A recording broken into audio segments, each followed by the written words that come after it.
So nung hinuli mo pa lang, binasa nyo na sa kanya yung warrant? Kasi yung nakita namin video, sir, sa airport, the wife of former ES Miguel Dia was asking nga, di ba? And Ma'am Hanilet was also asking. At sinabi nyo, I don't know what you answered, but basically hindi nyo pa pinakita yung warrant noon, di ba? And or application, bilateral and multilateral treaties, tapos this request is treated as a formal request for provisional arrest in conformity with national laws. So, yun lang ang question ko kasi dun sa una sabi hindi sila sumulat, hindi nyo alam kung sino nag-cooperate. Of course, I'll take your answers at face value and presumption of regularity unless it's inconsistent. So, dito lang sa action taken, so dito sa page 2, sinong nagbigay ng assurances? Tapos, nung na-receive natin to na this is to be taken as a formal request, did we take this as a formal request? I'll stop there just so that before we move to the treaty and tama ba yung surrender? I just want, factually lang. So did, to our knowledge, Secretary? Yan form letter nga ho yan ng ICC. Yeah. In expectation po nila, walang ibang option kundi extradition. Pero hindi ho ganun ng bating batas eh. Our local law, Republic Act 1951, allows us an executive option. Thank you. To your knowledge, SOJ, ma'am, para lang hindi malito ha, kasi dalawa yung Secretary Rimulya, may I call you SOJ and may I call you SILG, just so that walang confusion. So sir, so to your knowledge, yung sinasabi nilang sa kabilang page at saka sa page na to na assurances were given, to your knowledge, that wasn't from the Philippine government. Ano ho yan eh? Ang sinasabi po nila dyan, makakasiguro kayo na hihingi namin sa extradition ang taong yan na aming ginawang wanted. But is that Interpol so did Interpol assure them? Kasi ano ito eh, diffusion notice is not given to, pagkaya ng red notice, buong mundo ho, nakukuha yan. Itong diffusion notice limited to a few countries. And then distinction. And then sino po ang empowered to give them assurances that we will?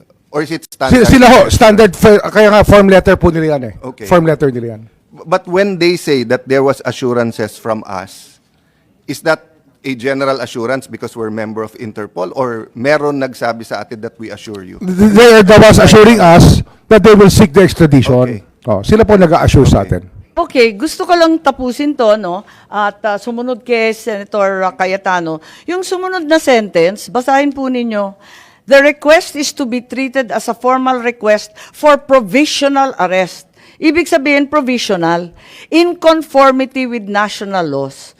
So ang liwanag po, hindi yun ang nangyari kasi hindi naman provisional arrest, dinala na dun sa dahig. At saka in conformity with national laws, kapag yung Article 17 po ng RA 9851, hindi naman siya sumunod. Ang provisional arrest po is only for extradition. Hindi po kasi extradition ang route natin. Okay, pero natapos na tayo sa extradition, pinag-usapan na ni Senator Cayetano. Ang request lang dito, provisional arrest. Kaya nga ho ginagamit po yung Provisional term, pa lang? Ginagamit pong term na provisional arrest in conjunction with extradition. Eh hindi po extradition ang ating pinagdaanan dito. Okay, nais kong tawagin ang ating eksperto dito, si Professor Alexis Medina, na nagpapaliwanag na yung surrender ay naiiba sa extradition at maliwanag yon sa lahat.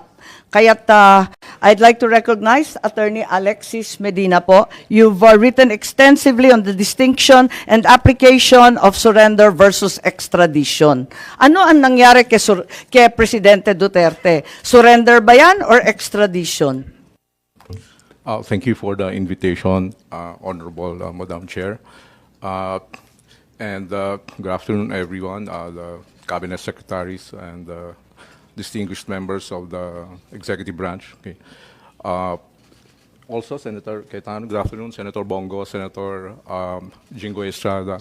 Going back to the question, there was the proposition that the immediate surrender of the person arrested to the jurisdiction of a foreign government, or foreign state, or international tribunal can be undertaken without judicial proceedings under 9851, Section 17.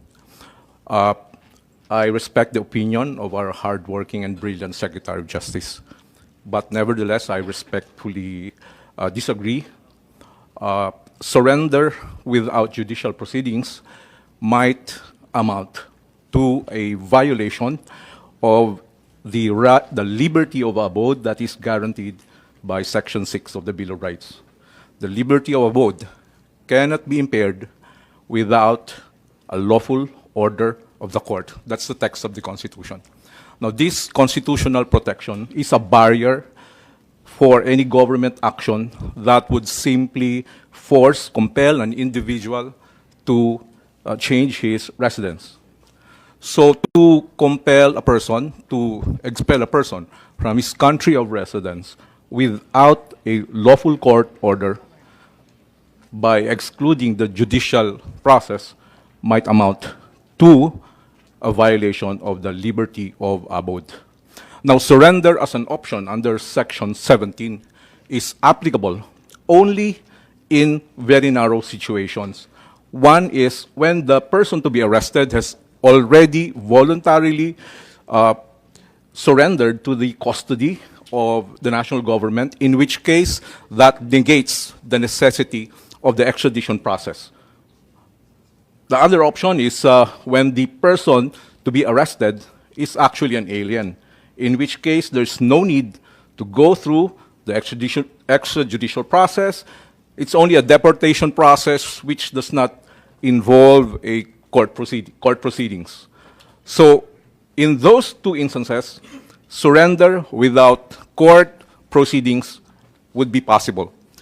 Other than those proceedings, it would be very difficult to maintain that is sanctioned by the Constitution.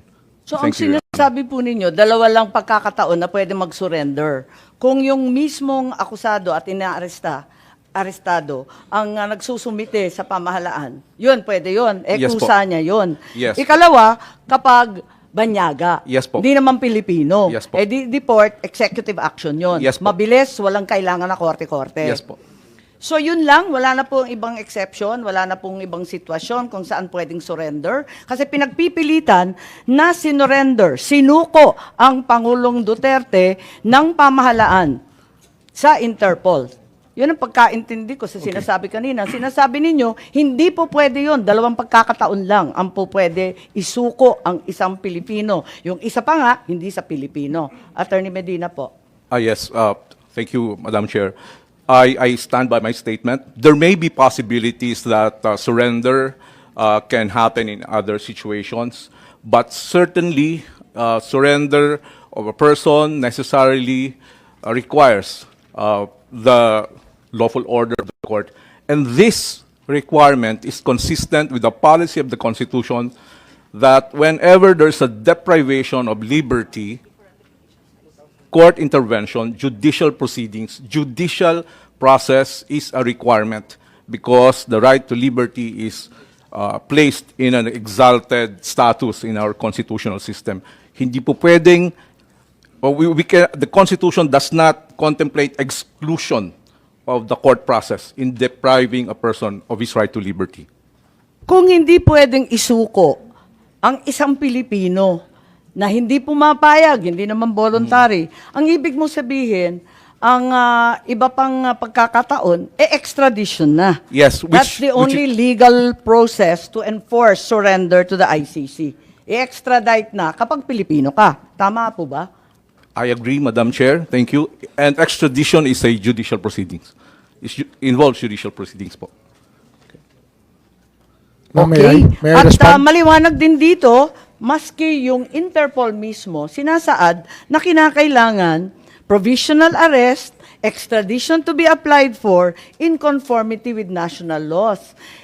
Sinasabi nga sa ating konstitusyon, sa ating Korte Suprema lamang at sa mga iba't iba pang korte. Kasama pa ba yung korte sa ICC? If I may comment, Your Honor, can I give the context for my statements? Yes, please. Yeah, okay.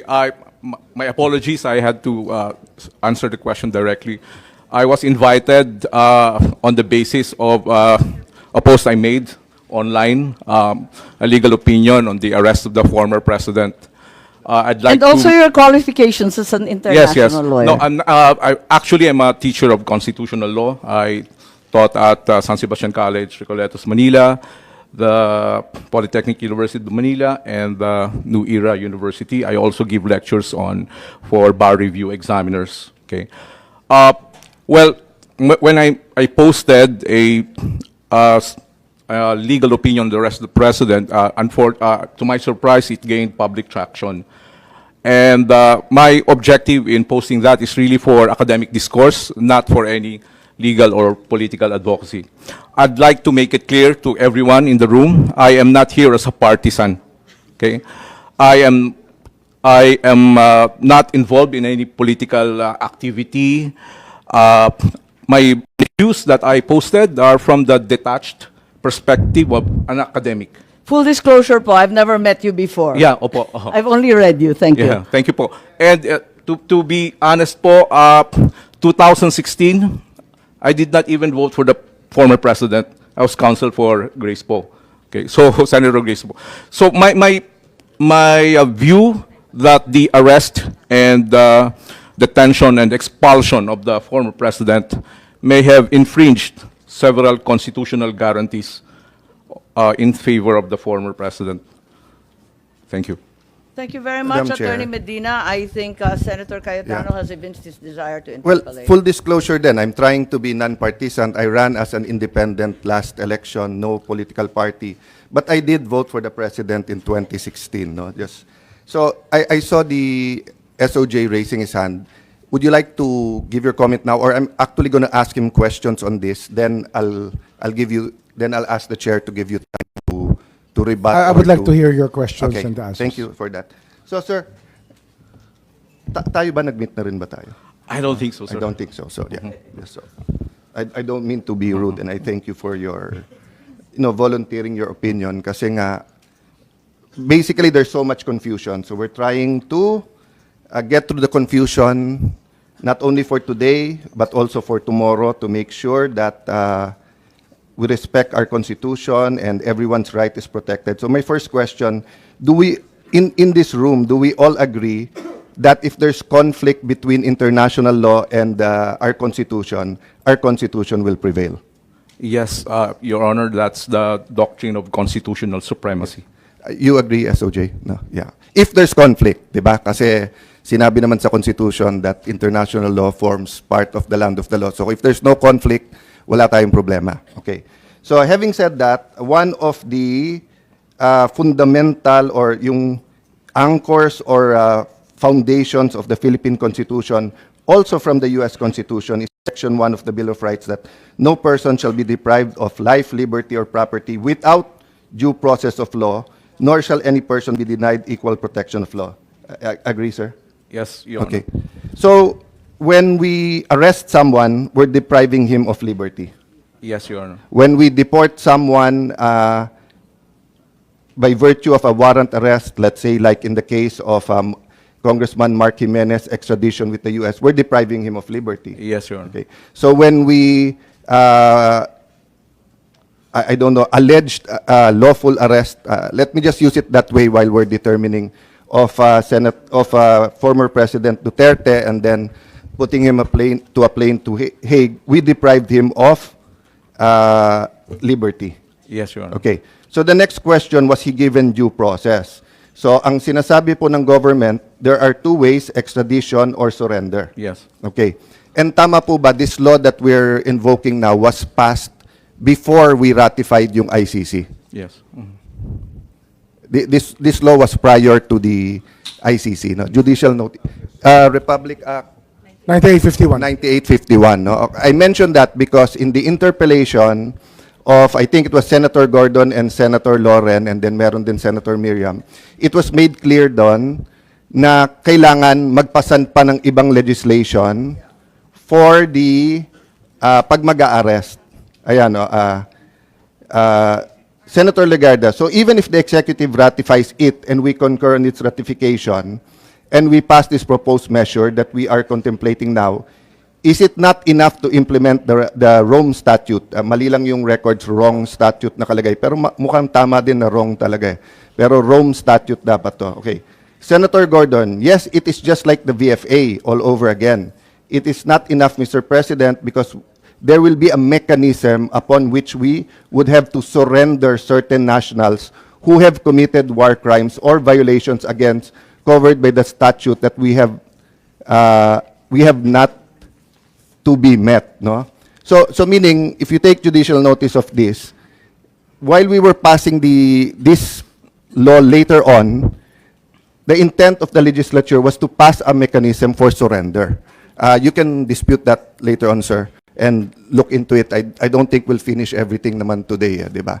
Some of this we really have to also consult everyone, no? But having said that, I think the point of the senators there was, klaro kasi extradition. So sa extradition, mako-comply mo yung due process sa Section 1 because you will, tama ba ako, you will be brought before a judge. Yes po.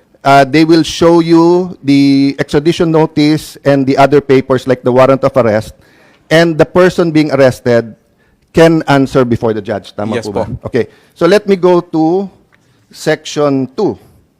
The right of the people to be secure in their persons, houses, papers, and effects against unreasonable searches and seizures of whatever nature and for whatever purpose shall be inviolable, no? So, i-google na lang natin inviolable, but tama ba? Basically, you cannot violate this. Opo. Okay.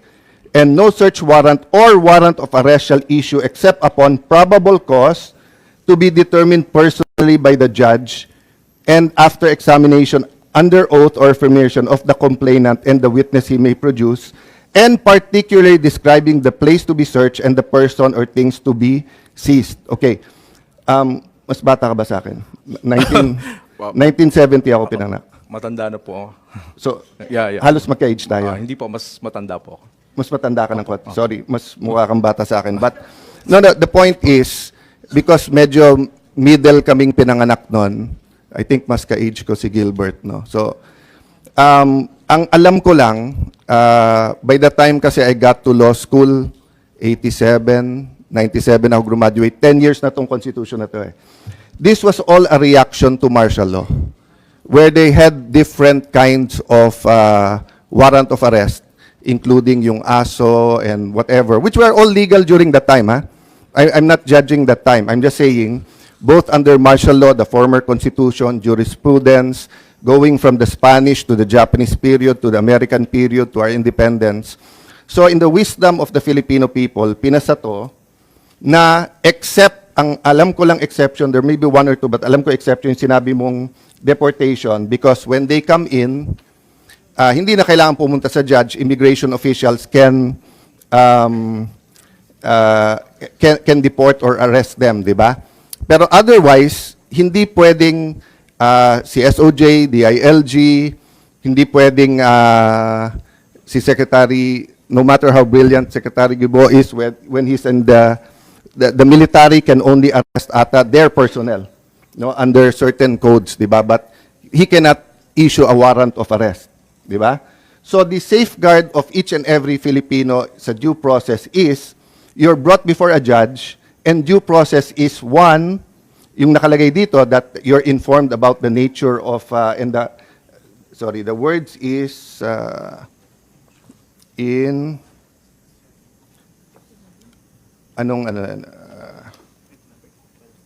12. Yan. Sa section 12, any person under investigation for the commission of offense shall have the right to be informed of his right to remain silent and have competent and independent counsel preferably of his choice. Yan po, General Torre, yung Miranda rights na binasa mo kay former President Duterte. Tama po, no? I didn't see the whole video eh. I just heard SALG said that there's a whole video, but I only saw sa internet, pero nakita ko binasahan. Okay. Pero nakalagay dito, okay. If he cannot afford, he can be given a counsel, so may question ako later on dyan. Okay, but on section 14, eto, in all criminal prosecution, the accused shall be presumed innocent until contrary is proved, and shall enjoy the right to be heard by himself and counsel, eto importante, to be informed of the nature and cause of the accusation against him, and then to have a speedy trial, no? So meaning, the more you have to explain yung cause at yung nature kung foreign because you're not familiar with their laws compared sa laws natin. So for example, in the case of Mark Jimenez, he questioned the extradition request before a Philippine judge. I googled it, nakalagay pa nga doon. Nagrereklamo siya, mas atat pa daw yung Pilipino na extradite siya kaso sa Amerikano. I don't even know it's true, no? But my question is, sir, so is it your proposition that if we surrender without an arrest from a Philippine judge, we're denying him due process? That's my words based on Section 1, but feel free to use your words. Thank you, Senator. Yes, I agree. Basically, the principle involved here is due process. I think a lot of commentators have already pointed out the requirement of adherence to the principle of due process. So whatever it is that the government action is taking that would deprive a person of life, liberty, or process or property, it has to go through a certain process. It's called procedural due process. If it's a crime, it's a criminal due process. It's a procedural due process requires opportunity to be heard, reasonable opportunity to be heard by and in an impartial or before an impartial tribunal. And in criminal law, both procedural and substantial due process are essential. Not only Yes, important, yes. but are essential, Yes. diba? Yes, Because sir. in let's say, other cases, kung magkamali ng konti sa procedure, it's repairable. Pero sa criminal law, accused ka na mali, kambal mo pala yon or nung pinasa yung batas na yon, hindi pa pala crime, and then you weren't informed, fatal yon. So much so, that meron ngang doctrine of the poisonous tree, di ba? That if yung evidence that were taken from you were illegally obtained, hindi pwedeng gamitin against you. Is my recollection of the law. You're a professor, so you continually review this. I don't continually review you do this, no, but I should, of course. I agree, Senator. The rule is the exclusionary rule for violation of the right against Yeah. unreasonable searches. I and was just seizures. emphasizing how important the procedural due process is because my next question, sinabi mo nga reasonable time, di ba? So, Reasonable opportunity po. reasonable opportunity, which includes reasonable time, right? Opo. Because even if you can run to court, if you give the court 3 hours, 5 hours, 10 hours, it's not for us because wala namang Supreme Court regulation or batas na nagsasabing the writ of habeas corpus has to be issued in 12 hours or 1 day or etc. Diba? So you give reasonable time. So can I just interject one question kay General Torre? So sir, when you read the Miranda rights, did you explain the nature and cause of the crime that he's being accused of? Yes, sir. Yes. It is on record and caught on video, sir. Yeah, sorry about I don't know lang kasi about the record, so I'm not doubting you. Yes, sir. Ang napanood ko lang kasi yung standard Miranda rights that Yes, sir. you have. So, how did you read to him yung nature and cause? It's sa warrant or you Yes, sir. I read it from the warrant, sir. It From was the warrant. extracted from the warrant by the DOJ. So you read to him the warrant. Around Yes, sir. what time po yun? More or less. Mga around before lunchtime, sir. So nung hinuli mo pa lang, binasa nyo na sa kanya yung warrant? When Kasi we- yung nakita naming video, sir, sa airport, the wife of former ES Miguel Dia was asking nga, di ba? And Ma'am Hanilet was also asking. At sinabi nyo, I don't know what you answered, but basically hindi nyo pa pinakita yung warrant noon, di ba? Yung mga video na yun, sir, gabi na yun, sir. Tapos na ang lahat na yun, sir. Paulit-ulit na lang, inuulit-ulit No, na lang what I yun, was sir. saying is that ang nakita kong video, yung Yes. palabas pa lang sila, and you were informing him naman na meron warrant, di ba? Palabas sa tube, sir. Sa tube, oo. Nung palabas sa tube, sir, when the party of the former president is going up the tube, doon, sir, sa mismong junction ng tube at saka yung moving junction, sir, ng tube, he was already met by PG, who attempted to read him his rights. Okay. And they said, wag na, pababain natin ang tension, doon na lang sa 250th. Okay, so they attempted wing, to sir. read him his right. And dala nila yung warrant nun, hindi pa? Yes, sir. Dala na, sir. Dala na nila? They will not So yung go out of issue the na plane. walang dala, that's not true kasi dala nila? hindi sila lalabas sa plane, sir, yun ang condition nila. Hindi kami lalabas sa plane pag wala yung warrant. And it So, was nandun shown yung to them. warrant. Okay. Yes, sir. So, did you or any of the people who were serving the warrant explain to him the elements of the crime? Yes, sir. The whole So, warrant what was are actually the... given to them. So, just because it's simple naman, what are the elements of the crime against humanity na may murder? If you explain to him, then you can explain to me, di ba? So, what's the elements? During the time, sir, it was not me who attempted the reading of the rights. It was the prosecutor general. Yes, sir. But sabi mo, you know the elements of the crime. I read to him in toto what was written Yes. on the warrant, sir. I read the warrant. Wala doon yung elements of the crime. We did not say that I know the elements, sir. I just Yes. read to him exactly So- the charges in accordance with what is written in the Yes, warrant. sir. I'm not arguing on the opinion and the legal kasi ito factual pa lang. But my point is, when you arrest a Filipino citizen for theft, for inciting to sedition, etc., meron po tayong legal maxim that ignorance of the law is not an excuse thereof. So, we are, as Filipino citizens, dapat alam natin yung law, di ba? So, pag inarrest mo yung isang tao, ano yan, bagransya. Sandali lang, sir. Na-repeal na yung bagransya, hindi na bata, ano yan. But I'm arresting you for what? For theft. You don't need to read the elements because alam na ng Pilipino yung nature and yung cause nung theft. But since this is a foreign court, and it's not even in the Rome Statute, yung elements. It was passed later on.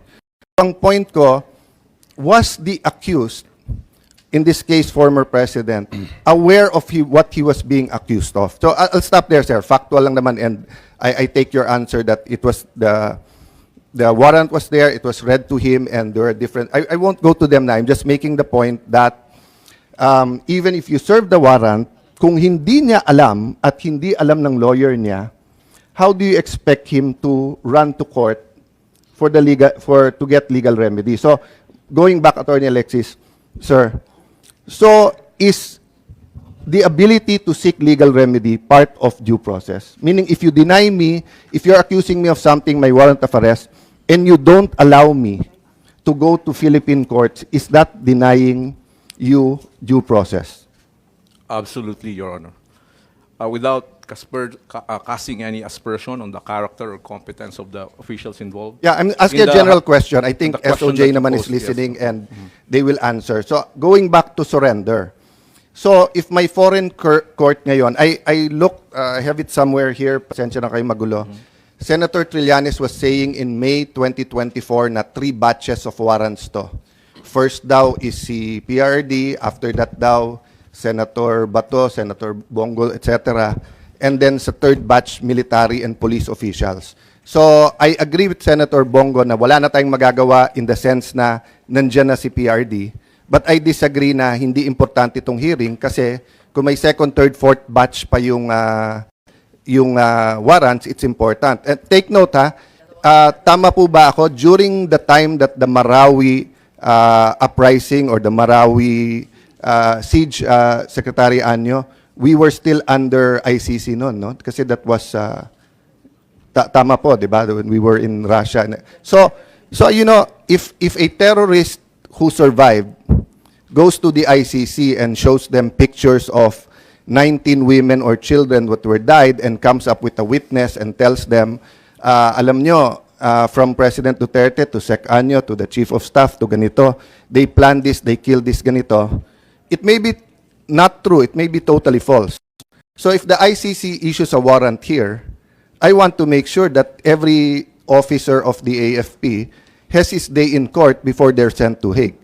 So valid itong hearing na to. As I said, may emotions lang and you know, let's excuse all of ourselves kung minsan may konting emotion, but we just want to clarify this. So yun yung context ng tanong ko, Attorney Alexis, no? So kung halimbawa may warrant for whatever for Juan de la Cruz, kinuha siya based on that warrant, pero hindi siya binigyan ng enough time or enough opportunity before a Philippine judge, aren't we denying him due process?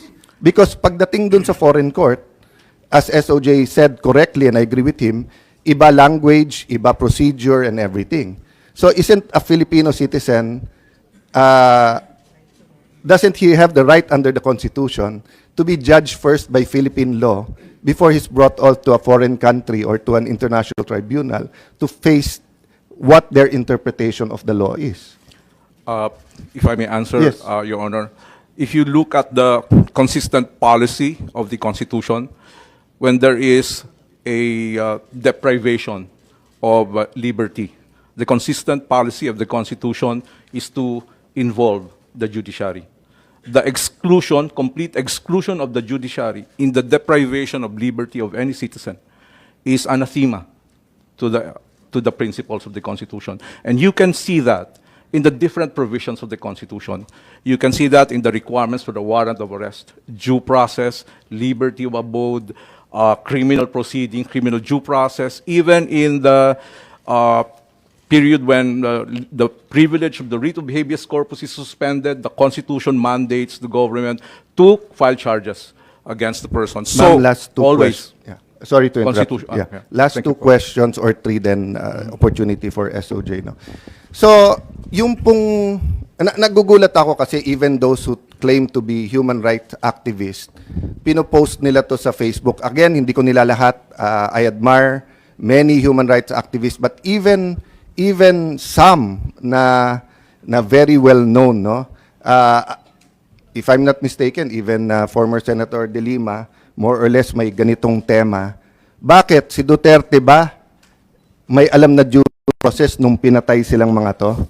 'Di ba? Bakit siya ngayon humihingi ng due process? So, my next question is due process only for the innocent, only for the saints, or even, first of all, President Duterte is presumed innocent. But assuming 5 times na convicted drug lord, rapist, torturer, etc., nahuli ng PNP, under our Constitution, dapat ba may due process pa rin siya? Yes, Your Honor, if you look at the text of the Constitution, there are no names that are excluded from its application. So even if a person, whether he's a private citizen or government, is accused of not giving due process, that's the beauty of the Constitution, di ba? Opo. That everyone should be given due process. Opo. Oo. So I just want to make that clear kasi nga, sabi ni Secretary de Lima, walang due process sa kanya. But if you go before that, nung iniimbestigahan pa lang niya si President Duterte when she was CHR and she was DOJ, wala naman siyang final na kaso. So sabi naman ni President Duterte, nung mayor pa lang siya, wala akong due process. Sinasabi na niya na guilty ako.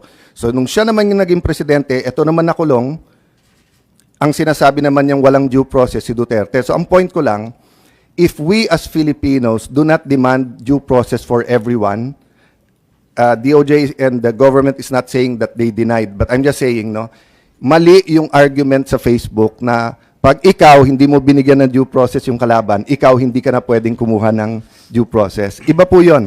Meron doctrine sa batas that those to come to court should come with clean hands. That's a different application. Anyone can come to court asking for due process, di ba? I wanted to clear that up lang, and I ask you that, Dr. Alexis, for 2 reasons. One, attorney, because you're a constitutional law professor. Number 2, if I ask SOJ, baka ispin nung iba and they tell na meron o wala si Duterte. I'm not talking about Duterte, I'm talking about every single Filipino deserves due process. Okay. My next question is, will the Interpol, or I don't want you to make a judgment sa Interpol, no? If any foreign entity, no, comes to us and asks for an arrest, is it non-cooperation with them if we say, may provisional arrest, we have him in custody, but a Philippine judge has to decide whether or not we can turn him over to you? If I may, Your Honor, international conventions actually respect compliance with the domestic laws. Even the Rome Statute, in the cooperation, the requirement is application of the laws of the country, of the custodial state. So it's up to the custodial state how to comply. There is no issue that we should comply with all these international obligations. That's not the dispute. The dispute is how to comply. And manner of compliance is governed primarily, of course, by the Constitution, the highest law of the land. And that's precisely why the diffusion notice stated provisional arrest or extradition, because so this is the parallelism of what I want to make. If the ICC knows na pwedeng provisional arrest or pwedeng extradition, they give it sa Interpol, hindi naman magagalit ang Interpol kung nagbigay silang red notice at ang sagot mo sa Interpol, we have him under custody but we cannot release him to you unless a Philippine court so orders or unless we give him enough time to seek legal remedy. Because of course, if the person doesn't seek legal remedy, para na rin niyang sinurrender. Because the whole argument is that we're just helping Interpol. So I just wanted to clear that up. And again, ang hirap ng Facebook o media interview kasi hindi nakakasagot yung kabilang side. Eto, we can, I'll stop there, Madam Chair. So the point I want to make, and this is my personal stand, and I hope in a less emotional and more academic setting also, Mr. Secretaries, we can determine that because part of life, liberty, and ano ba yung ginamit natin? Iba kasi yung sa US, di ba? Oh, sila may pursuit of happiness. Tayo, life, liberty, and property is the peace of mind. Di ba? The peace of mind na dito at least sa bansa ko, siyempre hindi mo kontrolado kriminal. Diyan pumapasok, Sir Marbil, yung peace and order, assurance, etc. But at least alam ko, hindi ako pwedeng biglang arestuhin dito tapos i-try wherever, di ba?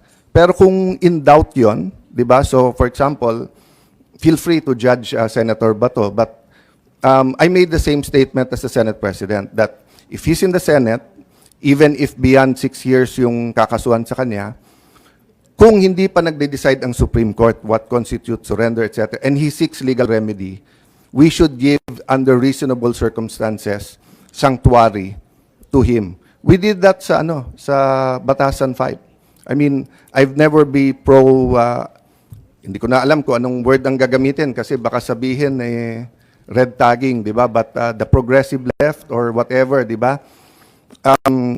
During the time of President Gloria Macapagal Arroyo, we were together, Secretary, di ba, na we weren't looking at their ideology, we weren't looking at guilty ba sila o hindi, we were looking at the institution and the, what you call this, the balancing ba na pag medyo sigurado na legal yung pag-arrest, etc., tayo mismo kumakausap sa kanila na lumabas na kayo dito. I think that's what happened with Senator De Lima. No? I'll stop there. Napakaraming issues. Mamaya pa na factual ang tanong ko. But, Madam Chair, if we can give the DOJ an opportunity to respond. Thank you very much, Attorney.